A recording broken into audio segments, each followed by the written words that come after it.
Hello friends, हरे कृष्णा। कैसे हैं आप सब? स्वागत है आप सभी का आपके इस चैनल माधव संस्कृति में।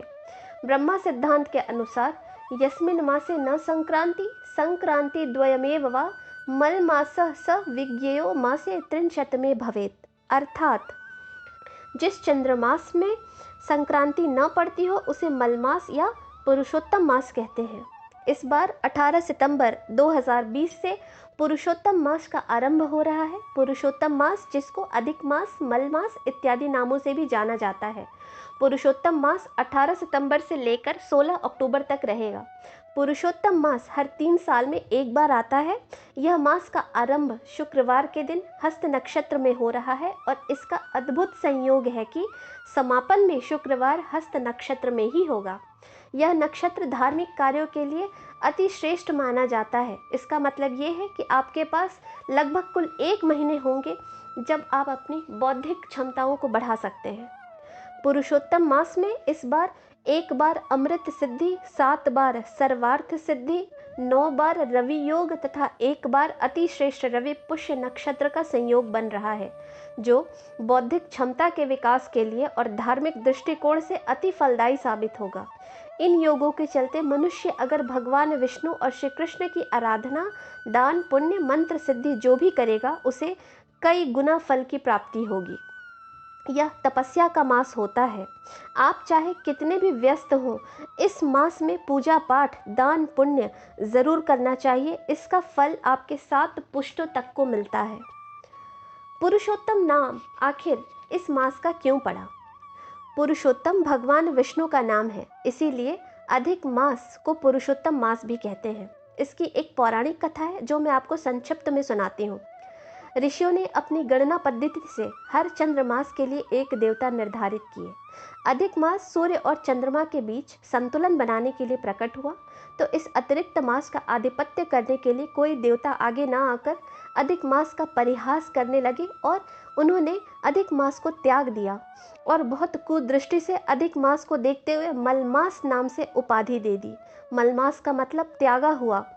ऐसे में अधिक मास रोने लगा, तो ऋषिगण अधिक मास को भगवान विष्णु के पास लेकर गए। भगवान विष्णु ने सब बातें सुनकर अधिक मास को वरदान दिया कि तुम्हारा भार मैं लूँगा, इसीलिए मेरे नाम से तुम्हारा नाम पुरुषोत्तम रखा जाएगा। मुझ में जितनी वरदान देने की क्षमता है, शक्तियाँ हैं, वो तुम्हारे पास होंगी। इस मास में सिर्फ भक्ति, दान, पुण्य, जप, धर्म से जुड़े कार्य होंगे और जो भी मनुष्य इस मास में ये सब कार्य करेंगे उन्हें हर मास की अपेक्षा कई गुना अधिक फलों की प्राप्ति होगी और उनकी सारी मनोकामनाएं पूर्ण होंगी। इस मास में जो भी मेरी पूजा पाठ, मेरी आराधना करेगा उससे उनको हर मास से ज़्यादा फल की प्राप्ति होगी। इसीलिए दोस्तों ये मास इतना महत्वपूर्ण है।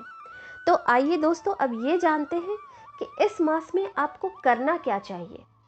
अधिक मास का प्रारंभ होते ही आप ब्रह्म मुहूर्त में उठे और भगवान सूर्य को पुष्प, चंदन एवं अक्षत से मिश्रित जल का अर्घ्य देकर उनकी पूजा करना चाहिए। उसके बाद इस मास में किसी एक चीज़ का त्याग करना चाहिए। आप चाहें तो एक बेला का आप भोजन भी त्याग कर सकते हैं। आपको ज़मीन पर सोना चाहिए, सात्विक भोजन करना चाहिए। भगवान श्री हरि यानी भगवान श्री कृष्ण या भगवान विष्णु की पूजा, मंत्र जाप, हवन, हरिवंश पुराण, श्रीमद् भागवत, रामायण, विष्णु स्तोत्र, विष्णु सहस्त्रनाम, रुद्राभिषेक का पाठ आदि कर्म जरूर करना चाहिए। अधिक मास के समापन पर स्नान, दान, ब्राह्मण भोज आदि करवाकर व्रत का उद्यापन करना चाहिए। इस मास में शुद्ध घी के मालपुए का दान करना भी काफ़ी महत्वपूर्ण होता है। इस मास में आप कृष्ण पक्ष में क्या दान करें? घी से भरा चांदी का दीपक, सोने या कांसे का पात्र, कच्चे चने, गुड़, तुअर दाल, लाल चंदन, कपूर, केवड़े की अगरबत्ती, केसर, कस्तूरी, गोरोचन, शंख, मोती या मोती की माला, हीरा या पन्ना का नग अगर आपकी क्षमता है तो। शुक्ल पक्ष का दान, मालपुआ, खीर से भरा हुआ पात्र, दही, कोई भी सूती वस्त्र, रेशमी वस्त्र, ऊनी वस्त्र, घी, तिल, गुड़, चावल, गेहूँ, दूध, कच्ची खिचड़ी। कच्ची खिचड़ी वो होगी जो आपने पकाई हुई नहीं हो, जैसे चावल, दाल, और उसके साथ आप नमक, हल्दी कुछ भी आप रख लें। शक्कर व शहद, तांबे का पात्र, चांदी का नंदीगण। दोस्तों, ये शुक्ल पक्ष और कृष्ण पक्ष दोनों के दान हैं। इस मास में किए गए दान की वजह से भगवान आप पे आने वाली विपत्तियों को टाल देते हैं। इस मास की इतनी महिमा है। तो आप ये जितने भी दान मैंने कृष्ण पक्ष और शुक्ल पक्ष के बताए हैं, इनमें से कुछ भी आप दान करें। इस मास में कोई मुहूर्त नहीं होता है, आप इसमें जब भी चाहें आप इसको दान कर सकते हैं। दूसरा, अब इस मास में क्या नहीं किया जाता है। इस मास में कोई भी स्थापना, विवाह, मुंडन, नववधू का गृह प्रवेश, यज्ञोपवीत नामकरण, अष्टका श्राद्ध जैसे संस्कार व कर्म करने की मनाही है।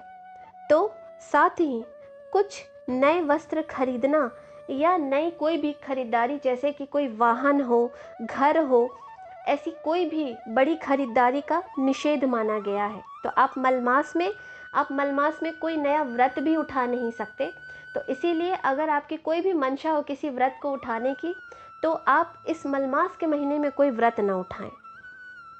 दोस्तों, इस मास में किए गए एक विशेष उपाय, आपके घर में अगर बहुत अशांति रहती हो, आपके घर में कोई उन्नति ना हो, उन्नति रुकी हुई हो, आपके घर में वंश वृद्धि ना हो रही हो, तो आप इस मास में श्रीमद् भागवत का अध्याय शुरू करें और कोशिश करें कि आप इस मास के समापन होने से पहले भागवत की कथा पूर्ण कर लें। तो आपको इसका निश्चित इतना अधिक परिवर्तन दिखेगा, ऐसा चमत्कारिक, कि आपको खुद विश्वास नहीं होगा। इस मास में रोज सुबह आप कम से कम एक बार विष्णु सहस्त्र नाम का पाठ करें या सुने। आप अपने फ़ोन में सुन भी सकते हैं। आप निश्चित इस मंत्र को, इस स्तोत्र को आप पढ़ें और सुने। इसका फल भी आपको बहुत मिलता है। भगवान विष्णु की असीम कृपा आप पे बरसती है। माँ लक्ष्मी को भी इस मास में संतुष्ट करने का ये सबसे आसान उपाय होता है कि आप कोई भी एक, या तो अष्टलक्ष्मी स्तोत्र ले लें या आप श्री सूक्तम का पाठ ले लें। इन दोनों का अध्याय आप कोई भी एक ले लें या दोनों कर सकते हैं। आप इनका अध्याय करें, इससे माँ लक्ष्मी की भी असीम कृपा मिलती है। और आप अगर ये सब कुछ भी नहीं कर पा रहे हैं और अगर कर भी रहे हैं, तो आप साथ में हरे कृष्ण कृष्ण कृष्ण हरे हरे, हरे राम राम राम हरे हरे, ये महामंत्र का जाप इस मास में जितना संभव हो सके आप उतना करें। अगर आप 16 माला का जाप कर सके तो आप बहुत आनंदित हो जाएंगे। ये मास के ख़त्म होते ही आपको इसका परिणाम इतना सुंदर दिखेगा कि आपको खुद विश्वास नहीं होगा। और अगर आप 16 माला नहीं कर सकते हैं तो भी आपके जितनी क्षमता हो आप उतना तो करें। कम से कम एक माला तो ज़रूर करें। तुलसी की माला से एक माला आप इस महामंत्र का जप करें, आपके जीवन में विशेष परिवर्तन दिखेगा। आप विष्णु सहस्त्र नाम और ये महामंत्र का जाप, इन दोनों में से कोई एक चीज़ तो निश्चित, कोई भी कहते हैं कि बीच में आप रुकावट ना आने दें। पूरे महीने लगातार सुने, आप अपने घर में सुबह चला दें, ये भी अच्छा होगा। आप महामंत्र चाहें तो सुबह से चला के अपने घर में छोड़ सकते हैं, ये भी बहुत फलदायी होगा।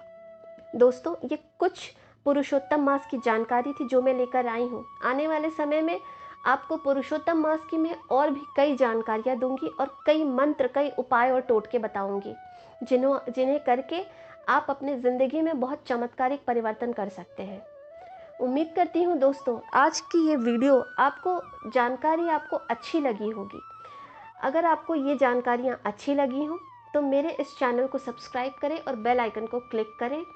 और दोस्तों, आप मेरे इन वीडियो को प्लीज़ अपने फैमिली और फ्रेंड्स के साथ शेयर करें और कमेंट बॉक्स में लिखें कि आपको मेरे वीडियोस कैसे लग रहे हैं। मेरे अगले वीडियो तक हर हर महादेव दोस्तों, बाय।